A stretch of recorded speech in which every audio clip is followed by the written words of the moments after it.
Di suatu hari Jumat, datanglah seorang lelaki berjenggot masuk ke dalam masjid, kemudian melakukan sholat 2 rakaat dan duduk di samping mimbar.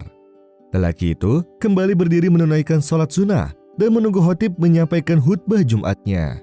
Akan tetapi, imam masjid itu terlambat dan semua jemaah sudah menunggunya. Ketika jemaah mengetahui bahwa imam berhalangan untuk hadir, mereka saling bertatap dan tidak ada yang berjenggot kecuali si lelaki tersebut. Mereka pun memintanya untuk menaiki mimbar, menggantikan sang khatib yang berhalangan. Lelaki itu pun menolaknya dan berkata, "Aku tidak tahu cara berkhutbah." Seketika itu, majulah orang tua yang berumur sekitar 70-an, yang bahkan kesulitan untuk berjalan. Dia bertanya perihal keributan kecil di mimbar, dan ketika mengetahui bahwa lelaki itu menolak menggantikan imam, kakek itu pun berkata, "Aku yang akan menggantikan khutbah." Lelaki itu menimpalinya, "Maaf kakek, tetapi untuk berjalan saja engkau kesulitan.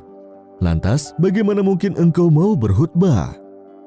Akhirnya jemaah pun mengizinkan kakek tua tersebut sebagai khatib dan dia pun menaiki mimbar. Lelaki itu berkata, kakek itu menyampaikan khutbah secara sempurna dalam beberapa menit. Ketika menaiki mimbar, sang kakek tua berkata, "Alhamdulillah, wassalatu wassalamu ala rasulillah." Kemudian dia mengangkat tangan kanannya ke atas dan menunjuk kelima jarinya sambil berkata, "Islam itu dibangun atas 5 pilar. Pertama, bersaksi tiada Tuhan selain Allah. Maksudnya, kita hanya menyembah Allah semata. Dan Nabi Muhammad utusan Allah. Maksudnya, apa yang diajarkan Rasulullah kita ikuti. Karena Rasul diutus hanya untuk diikuti ajakannya dan dijauhi larangannya. Yang kedua, mendirikan sholat. Maksudnya, kita wajib menjalankan sholat 5 waktu. Salah satu sholat wajib adalah sholat subuh dengan berjamaah di belakang imam. Ketiga, memberikan zakat. Maksudnya ialah siapa orang yang Allah karuniai harta berlebih, maka wajib baginya mengeluarkan zakat dan bersedekah pada kaum fakir miskin. Keempat, puasa Ramadan. Maksudnya, kita wajib puasa mulai dari fajar sampai matahari terbenam. Namun, kita harus bangun sebelum fajar untuk menunaikan makan sahur. Karena di dalam sahur terdapat keberkahan seperti yang disabdakan Nabi Muhammad. Yang kelima, menunaikan haji bagi yang mampu.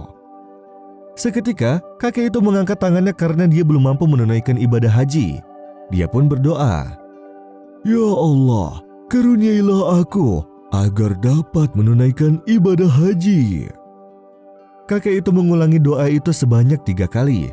Kemudian, ia terdiam beberapa waktu, sehingga beberapa jemaah mengira bahwa kakek itu kehabisan materi atau lupa. Lelaki itu pun berkata, "Aku kira kakek itu sedang berpikir dalam doa." Tapi dia berjalan ke kanan ke kiri, kemudian kembali lagi ke tempat semula. Kemudian ia maju ke depan dan ke belakang, dan dia pun langsung jatuh dari mimbar. Aku pun memegangnya. Aku letakkan kepalanya di atas tanah, dan ternyata beliau sudah meninggal. Setelah itu jemaah pun banyak yang mencari tahu siapa kakek itu. Dan terungkap, ternyata kakek itu sudah 50 tahun berdoa demikian dan sama sekali tak pernah naik mimbar. Kakek itu ternyata orang yang istiqomah dalam sholat tahajud. Sebelum fajar terbit, kakek itu tak pernah berhenti untuk menyuruh di jalanan dan rumah-rumah seraya berkata, "La ilaha illallah, wahai saudara-saudara, bangunlah, dirikan sholat fajar." Banyak orang yang berangkat ke masjid berkat ajakannya untuk sholat subuh berjamaah. Karena sesungguhnya, siapa orang yang konsisten melakukan sesuatu, maka dia akan meninggal dalam keadaan tersebut. Dan kakek itu konsisten beribadah kepada Allah dan berdakwah di jalannya. Oleh karena itu, Allah mengkaruniainya wafat dalam keadaan yang sangat indah dan akan dibangkitkan dalam kebaikan kelak di hari kiamat. كلا إذا دكت الأرض دكا دكا وجاء